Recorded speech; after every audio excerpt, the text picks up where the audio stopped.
Bismillahirrahmanirrahim.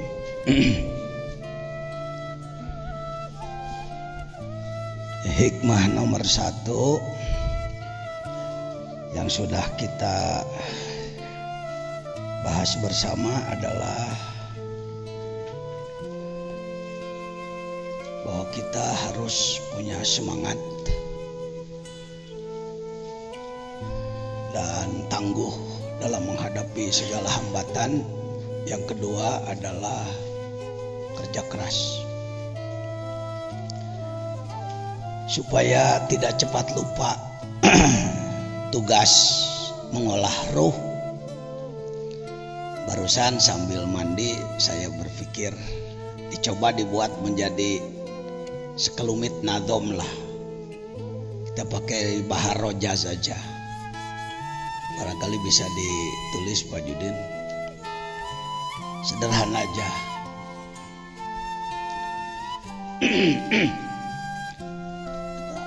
Mana di Mang Jamal mana? Malamat baik. Anas datang deh. Tanu limaan ulah jauhnya. Loba keperluan. Tah hilap dia naon.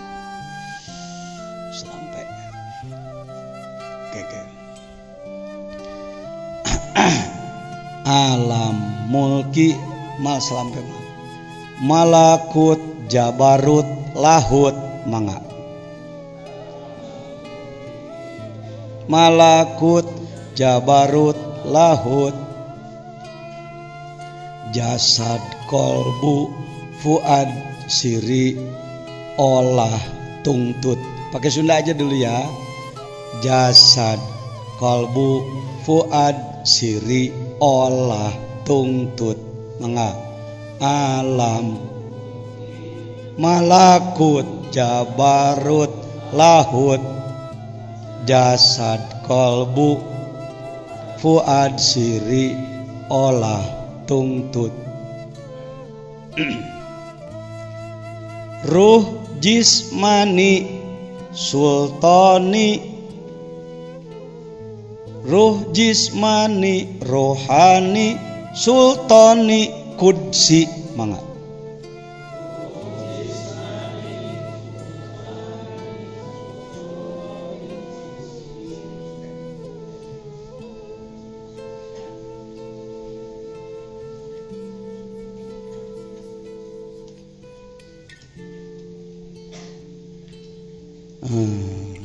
Sultani kudsi.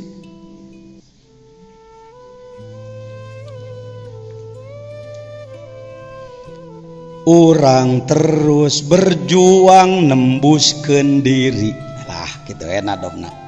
Urang tembus berjuang nembus, urang terus berjuang nembuskeun diri.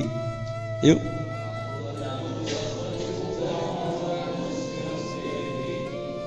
Sok sanu nangkep ieu. Tan, hetan ajengan tantar. Dimulai. Margi setiap orang pada mulai hikam saya apa itu memandangkan heula nazom nu nembe tadi teh hikam jadi teu berdaya guna teu berfungsi upami urang teu apa keur naon ngaji hikam teh gitu. Ketika ngaji hikam teu nganggo wawasan anu nembe jadi ilmu aksesoris, jadi ilmu hiasan aja Kang Cecep. Nggak jadi ilmu berfaedah karena memang yang mengkajinya juga tidak sedang melakukan suluk, melakukan perjalanan ruh kepada Allah. Bagi bapak-bapak yang barangkali belum mendapatkan ijazah atau baiat talqin, mudah nanti cuma 10 menit itu.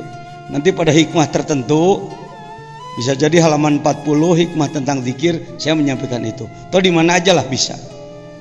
Yang jelas diupayakan ketika ngaji kita punya wudu ya, punya wudu. Batal wudu wudu dulu. Air banyak di sini. Tapi diulang ajengan tantar. Ajengan tantar di degrata. Batasan wa. Saya mengistilahkan uwa aja ya. orang sini menyebut saya Wahaji. Jadi supaya genah si Wa lah gitu. Pakai si aja sama-sama aja. Yuk.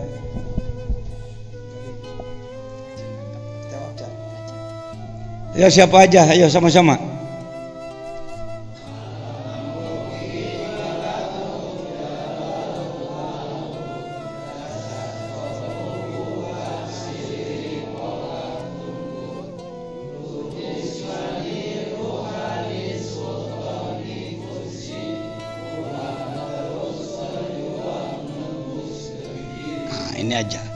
Ini aja cukup modal awal. Dan ini dolatul mukminin, ilmu Islam yang hilang, sengaja dijauhkan oleh musuh Islam. Apakah dia Yahudi, Nasrani? Sebenarnya ada yang lebih dari Yahudi, Primason. Ngomong begini beresiko Pak, ngomong begini beresiko. Sebab ngomong begini langsung ditangkap oleh apa itu, alat komunikasi mereka, alat sadap mereka. Kalau kalangan umat Islam yang ngerti-ngerti Primason, itu TO itu jadi target operasi, namanya cepat ditandai. Jangan heran kalau dulu waktu terjadi naon baheula teh kiai dibunuhan teh ninja di Sukabumi yang paling awal ditandai saya Pak, ditandai di batu-batu pakai arah panah bahwa orang yang paling awal harus dibunuh Jejen itu. Karena saya tahu Primason itu bukan Yahudi, bukan Nasrani, tapi kelompok yang ingin mendirikan kerajaan absolut, kerajaan mereka. Sebutlah Fir'aun masa kini. Yahudi juga dibenci oleh mereka, Kristen dirusak oleh mereka, Islam dirajatkan oleh mereka. Itu kelompok Primason. Yang paling ditakuti adalah kalau muncul lagi orang-orang yang paham ini. Sebab dalam sejarah dulu yang saya katakan malam, Fir'aun gagah sakti dikalahkan oleh seorang Nabi Musa dengan senjata hanya tongkat gembala kambing. Siapa lagi? Siapa Nabi Ibrahim? Siapa? Namrud atau Numrud, raja gagah sakti, kaya raya, dengan tentara yang sangat kuat, dikalahkan hanya oleh seorang Nabi Ibrahim. Anak muda lulusan Goa, anak muda lulusan Goa. Nabi Musa juga lulusan Goa, Goa Tursina, Tur gunung, Sina Sinai, Gunung Sinai. Saya sudah ke sana, walau tidak naik ke atas Pak. Penting sekelas informasi. Kalau Anda punya uang, usahakan punya uang Pak. Kalau Anda punya uang terboga-boga seumur umur. Hati-hati, kita punya penyakit begitu Kang Hamid.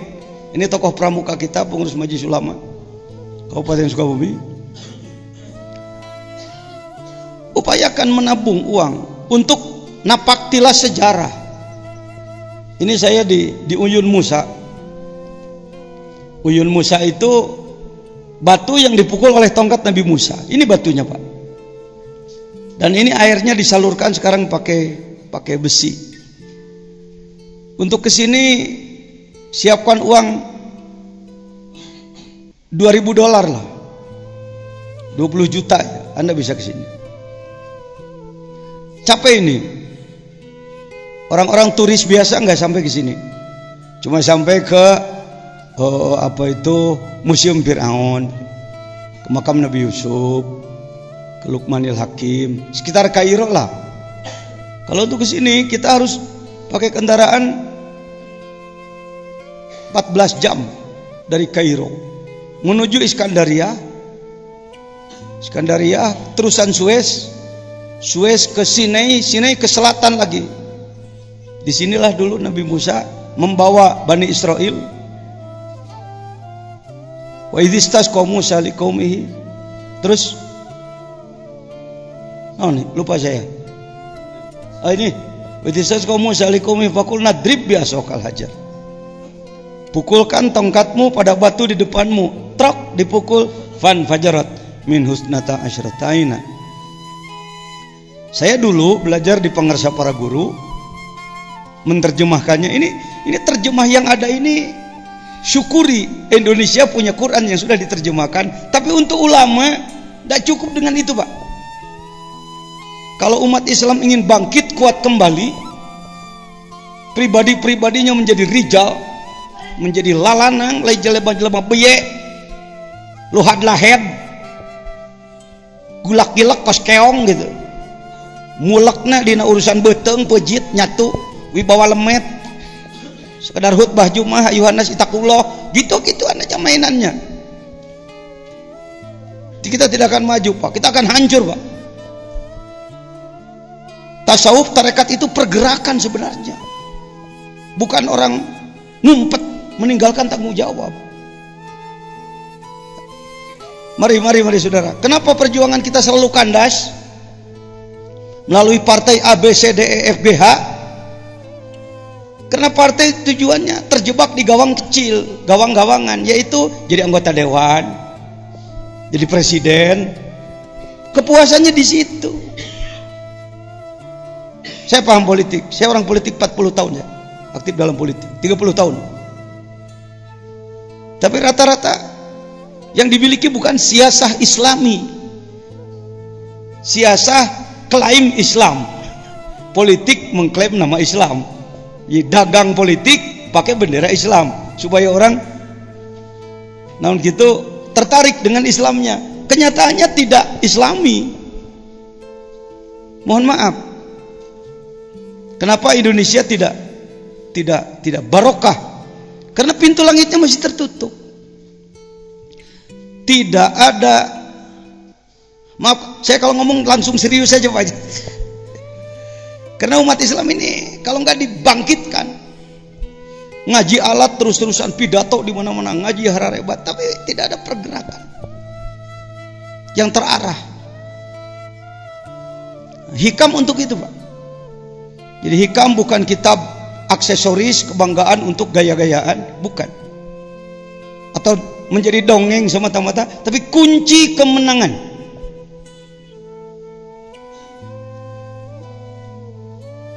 Ratusan tahun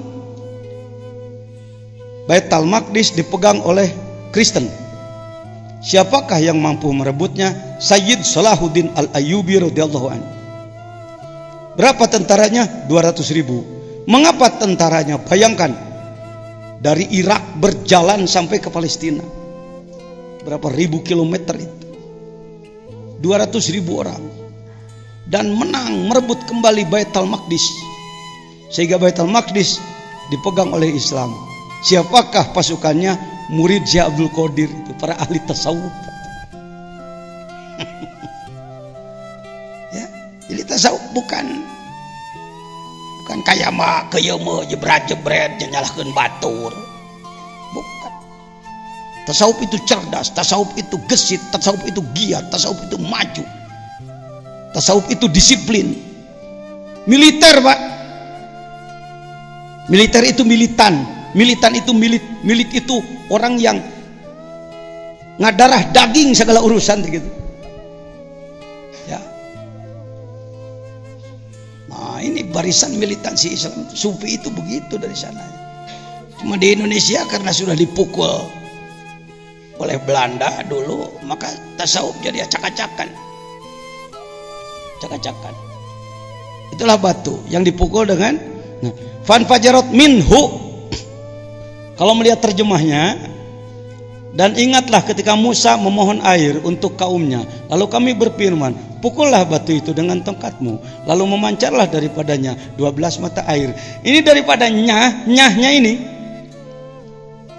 Kalau terjemah biasa, nyahnya itu ke batu, maka keluarlah 12 mata air dari batu itu. Saya lihat di batunya cuma 1 mata air. Makanya boleh merujukan nyahnya ini kepada dorbu. Wa idzas qaum Musa likum faqulna drib bi asaqal hajar fan fajarat minhu, saking ye dorbu opo isnata asrotaina. 12 apane aina mata air. Bahkan para ahli tasawuf, galilah oleh kamu kalimat inti 12 huruf la ilaha illallah. Dakadinya hayo he dongeng 12 huruf di ditu ceng. 12 apa? 12 mata air. Airnya mengalir aja sampai sekarang. Kumaha carana maneh boga itek nu bisa nenggel kolbu maneh ke bijil 12 sifat tina diri salira. Syekh Abdul Qadir dalam Manqobah disebutkan memiliki 12 sifat yang kalau seluruh air di muka bumi dijadikan tintanya, seluruh kayu dijadikan kalamnya, tidak akan sampai untuk menulis 12 sifat. Bagaimana bisa ditulis wong sifatnya ngalir ti Allah? Mari kita apa itu benda-benda tak bermakna, senal butut, ember butut, kita daur ulang, kita mendaur ulang diri, mengolah diri kembali. Tekudu nepi jadi masinis, jadi penumpang yang baik lah. Mikiran hayang jadi wali mah bisi keburu stres, jadi henteu edan ngeus. Mending kumaha jadilah penumpang yang baik. Kereta api itu bisa 15 gerbong kalau ke Jawa Timur. Masinisnya cuma 2, tapi penumpangnya per gerbong 50, 750 orang. Mungkin kita kebagian paling belakang kelas kambing. Dengan kambing, dengan areng, kecelak beletuk benyol. Ditubruk apa? Tubruk kambing, kecelak burusut, arang-arang hitam ke muka, hidung. Sampai di Gubeng, di stasiun Surabaya, kalau penumpang eksekutif dihormati polisi PJKA. Selamat datang Pak, silakan istirahat di ruang eksekutif. Air hangat, air dingin, ruang AC, ruang panas. Pelayan-pelayan cantik sudah siap di situ. Itu kelas eksekutif. Kelas ekonomi, ya pokoknya lewat dihormati, selamat datang Pak. Kelas kambing tidak punya karcis, dikejar polisi. Maaf karena dalam lidah diri saya ada darah Jawa juga, ada darah Cina, ada darah Jawa, ya darah Arab. Kalau saya dina pribadi cenah cek indung, jadi puntenna mun ngomong nasok rajin si gajah Jawaeun lain gagayaan tuh. Ya. Hei, siapa kamu? Siapa kamu? Jajan Pak. Goblok kamu? Ya Pak, saya goblok Pak. Kenapa kamu benjol-benjol? Kambing Pak. Kenapa kamu kena kambing? Maklum, paling belakang Pak. Gerobak paling belakang Pak. Kenapa kamu hitam-hitam? Areng Pak. Kenapa kamu lari-lari? Takut ditangkap Bapak Pak. Kurang ajar kamu? Ya, saya kurang ajar Pak. Sudah marahnya Pak? Sudah goblok? Ya Pak, saya goblok Pak. Pak ini mana Pak? Gubeng tolol. Ini Jawa Timur, Surabaya. Alhamdulillah, goblok-goblok sampai. Paham? Ini obat putus asa ini. Ini penting, ini filosofi, ini sastra, ini hikam ini yang saya sampaikan. Kita kebanyakan putus asa, nggak mau jadi, karena nggak bisa jadi supir, jadi nggak mau jadi penumpang. Ayo yuk lakukan perjalanan ruh. Oh nggak pantas saya mah. Kalau anda nggak pantas, siapa yang pantas? Orang lain Pak, orang lain sama aja jelek sama saya, sama kita jeleknya. Ketika ditanya nggak pantas juga, sulit cari bahan baku di dunia ini. Jadi mau daur ulang, ember butut-butut acan. Hei kelompok butut, yang ngomong juga lebih butut dari yang denger. Mari kita olah, kita daur ulang diri kita. Minimal kalau kayak kereta api jadi apa? Penumpang goblok, penumpang paling belakang. Pak, siapa yang gak kenal Mbah Yai Makhtum Hanan, sesepuh pesantren Babakan Ciwaringin, yang pesantrennya berapa? 30 hektar ya. 30 hektar, santrinya 7.000. Saya sini baru 30 tahun, santrinya cuma 300. Beliau dengan saya. Ketika ada acara di pesantren beliau, apa itu, Manaqib Kubro, Saya murid beliau, Pak. Saya belajar silsilah Haramain dari beliau. 20 tahun yang lalu saya datang ijazah pada beliau dan saya amalkan sekemampuan yang ada. 20 tahun kemudian saya datang, ceritanya sebagai Rois Jamiah Thariqah. Jadi beliau melihat saya hari ini, tidak melihat saya dulu. Saya tetap datang ke situ sebagai si jajan yang dulu, yang miskin, yang sengsara. Nah, ketika dalam dialog, maaf saya sitir, ini ada keluarga beliau, murid beliau. Beliau mengatakan pada saya, "Yai jajan, bicaralah.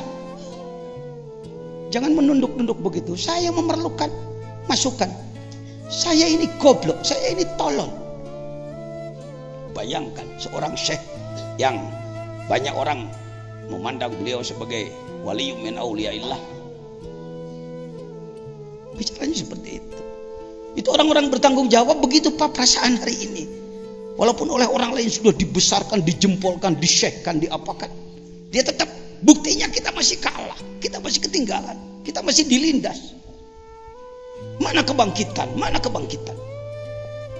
Saya sebagai formatur kemarin mengajukan beliau sebagai mustasyar Nahdlatul Ulama Jawa Barat. Pengarsa Abah Suryalaya yang sudah dikenal betapa banyak karomah yang melimpah dari Allah melalui beliau. Ketika ditanya, Abah mah kieu we baget. Bah sudah sampai di mana dikirnya? Abah mah macul aja, jangankan panen, tandur aja belum.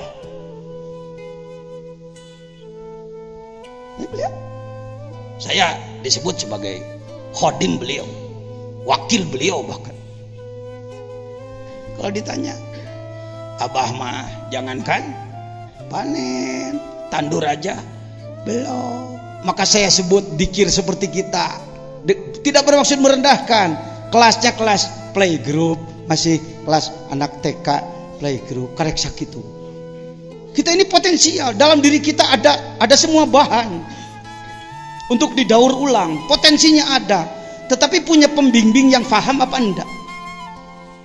Syukuri kita bisa belajar kitab, ilmu-ilmu pada pengarsa para guru. Quran, hadis, tauhid, fikih, tasawuf, nahwu, syaraf, ma'ani, bayan, badi, makulat, wadu, istiqoq, munadharah, mantik. Kata orang saya dianggap lulus dalam ilmu-ilmu tersebut, sehingga diizinkan buka lagi pondok. Dan banyak nih antara lain alumni-alumni yang jadi kelas kiai, punya pesantren lagi. Tetapi untuk roh saya sendiri masih mentah. Itu yang saya sampaikan tadi malam. Saya ini orang sakit tapi sadar dirinya sakit. Jadi mau masuk rumah sakit gitu. Ada harapan sembuh mudah-mudahan. Mari kita semua jadi orang-orang sakit yang diobati. Ketimbang jadi orang sakit merasa sehat. Orang gila merasa sehat, maka tidak akan sembuh-sembuh. Mari kita perbaiki diri. Ya Pak, saya sering ketemu dengan ulama-ulama besar. Syekh Maimun Zubair, ya di Tuban ya, Tuban apa mana? Tuban betul. Pondok apa? Larang ya, di Rembang. Ketemu dengan saya di Mbah Hasyim Muzadi di Jakarta. Yai bagaimana? Beliau katakan, Kiai gimana gitu. Di kelas-kelas dianggap high class sekarang, dianggap alim besar sekarang. Sebenarnya kami masih mengeluh-ngeluh.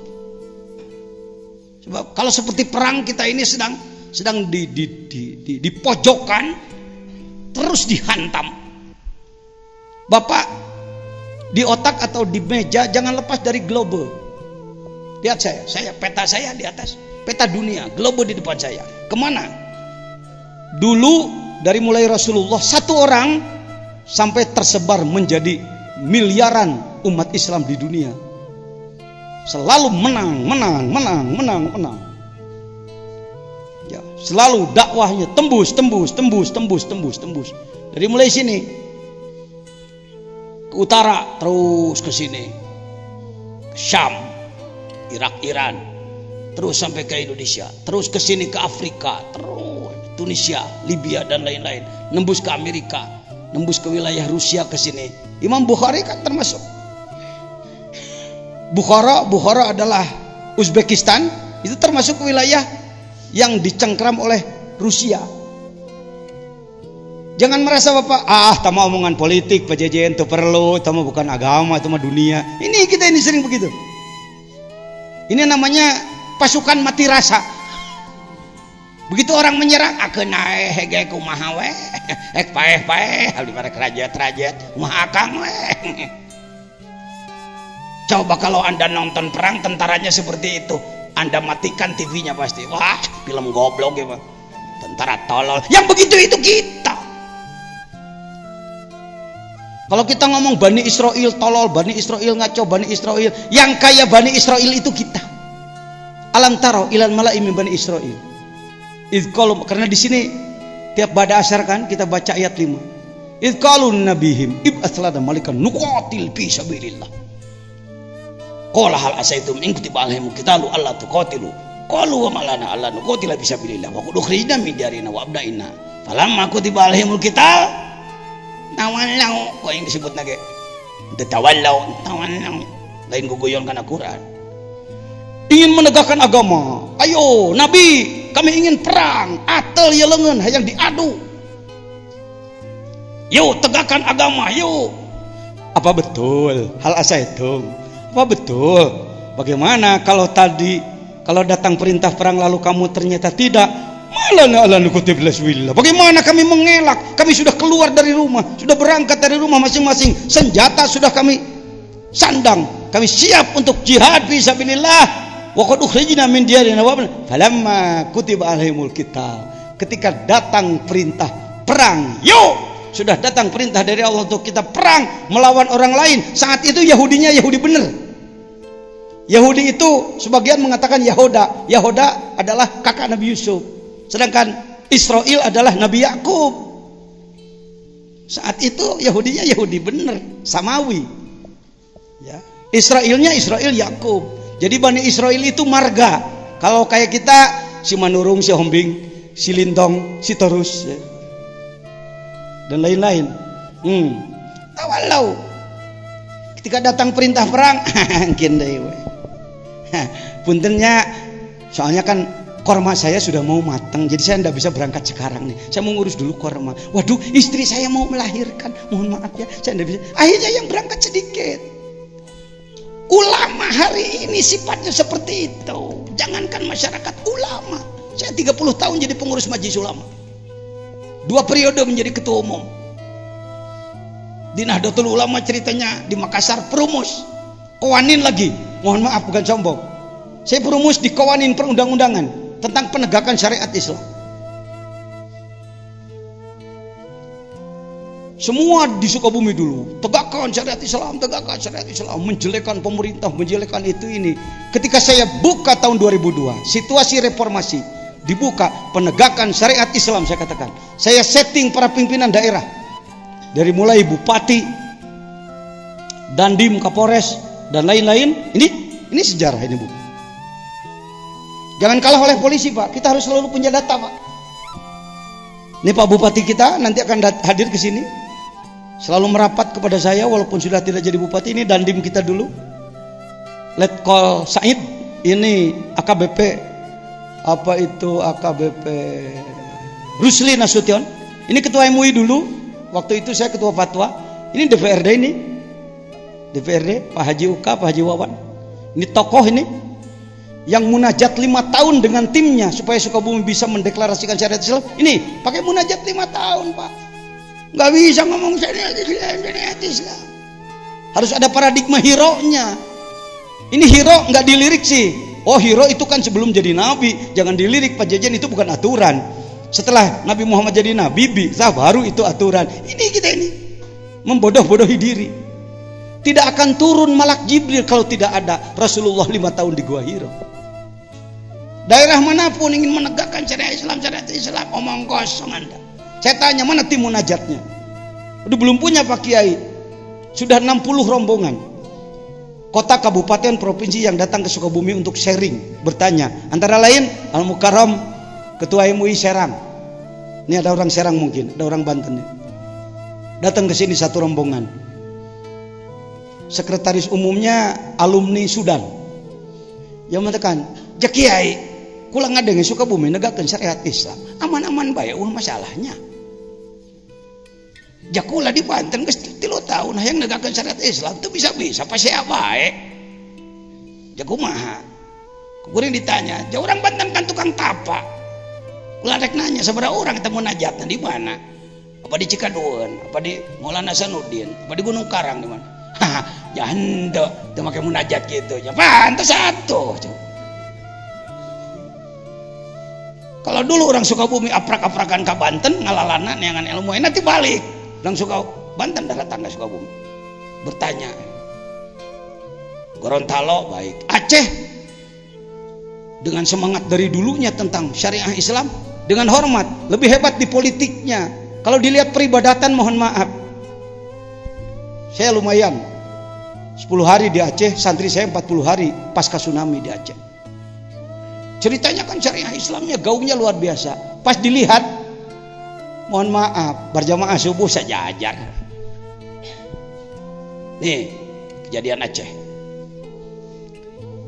Dan lain-lain, ini saya di tengah laut Aceh bersama Pak Wahfiuddin yang sering di MNC TV, sekarang dulu di Trans TV pertama. Teman saya, beliau tim saya. Ini Pak Wahfi, ini Pak Jajan di Lamno. Karena di sana banyak ulama tasawuf yang memerlukan bimbingan kembali. Lanjut. Ya sudah cukup. Kartos Pak. Jadi ngaji hikamna kudu make naon lah kumaha deka. Atel. Jangan jadi Bani Israil. Pak Jajan sekarang sudah membuka keran deklarasi penegakan syariat Islam.